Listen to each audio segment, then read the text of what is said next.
Worth remembering that all the celebration of this day is rooted in history. It's recorded that shortly after the Declaration of Independence was signed in Philadelphia, celebrations took place throughout the land, and many of the former colonists, they were just starting to call themselves Americans, set off cannons and marched in fife and drum parades. What a contrast with the sober scene that has taken place a short time earlier in Independence Hall. 56 men came forward to sign the parchment. It was noted at the time that they pledged their lives, their fortunes, and their sacred honors. And that was more than rhetoric. Each of those men knew the penalty for high treason to the crown. We must all hang together, Benjamin Franklin said, or assuredly we will all hang separately. And John Hancock, it is said, wrote his signature in large script so King George could see it without his spectacles. They were brave. They stayed brave through all the bloodshed of the coming years.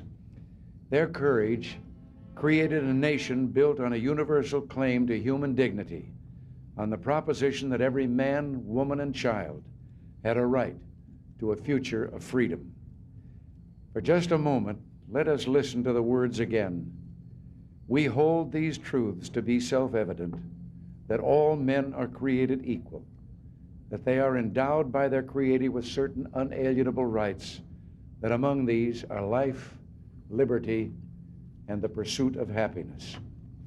Last night, when we rededicated Miss Liberty and relit her torch, we reflected on all the millions who came here in search of the dream of freedom inaugurated in Independence Hall. We reflected, too, on their courage in coming great distances and settling in a foreign land and then passing on to their children and their children's children the hope symbolized in this statue here just behind us, the hope that is America. It is a hope that someday every people and every nation of the world will know the blessings of liberty. And it's the hope of millions all around the world. In the last few years, I've spoken at Westminster to the Mother of Parliaments, at Versailles, where French kings and world leaders have made war and peace. I've been to the Vatican in Rome, the Imperial Palace in Japan, and the ancient city of Beijing.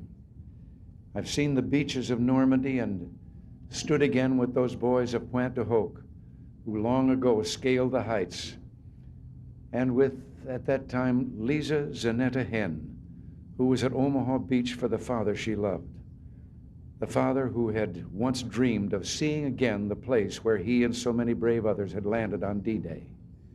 But he had died before he could make that trip, and she made it for him. And Dad, she'd said, I'll always be proud.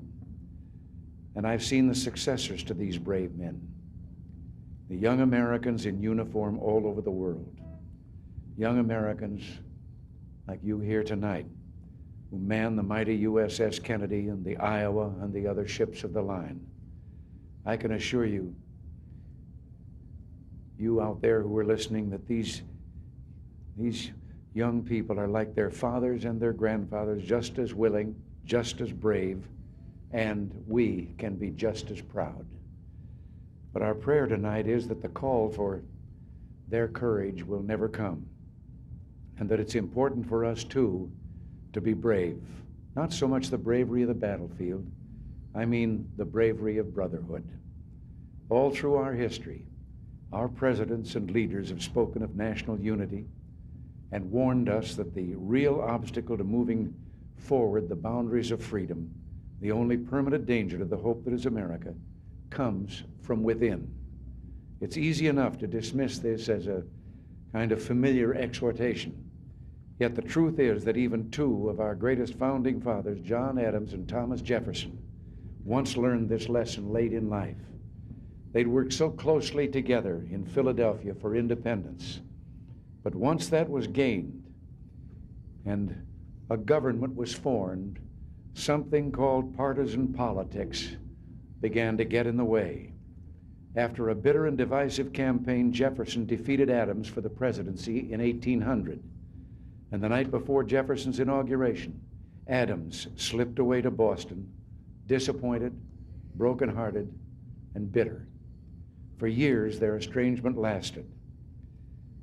But when both had retired, Jefferson at 68 to Monticello and Adams at 76 to Quincy, they began through their letters to speak again to each other.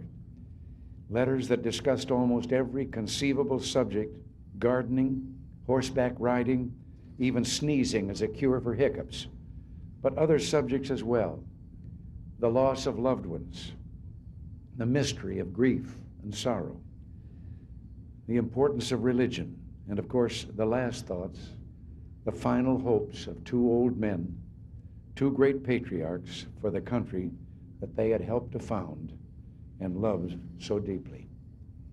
It carries me back, Jefferson wrote about correspondence with his co-signer of the Declaration of Independence, to the times when, beset with difficulties and dangers, we were fellow laborers in the same cause, struggling for what is most valuable to man, his right to self-government, laboring always at the same oar, with some wave ever ahead threatening to overwhelm us, and yet passing harmless, we rode through the storm with heart and hand. It was their last gift to us, this lesson in brotherhood, in tolerance for each other, this insight into America's strength as a nation. And when both died on the same day, within hours of each other, that date was July 4th, 50 years exactly after that first gift to us, the Declaration of Independence. My fellow Americans, it falls to us to keep faith with them and all the great Americans of our past. Believe me, if there's one impression I carry with me after the privilege of holding for 5.5 years the office held by Adams, Jefferson, and Lincoln, it is this: that the things that unite us, America's past of which we're so proud, our hopes and aspirations for the future of the world and this much-loved country, these things far outweigh what little divides us. And so tonight, we reaffirm that Jew and Gentile, we are one nation under God, that black and white, we are one nation indivisible, that Republican and Democrat, we are all Americans. Tonight, with heart and hand, through whatever trial and travail, we pledge ourselves to each other and to the cause of human freedom, the cause that has given light to this land and hope to the world.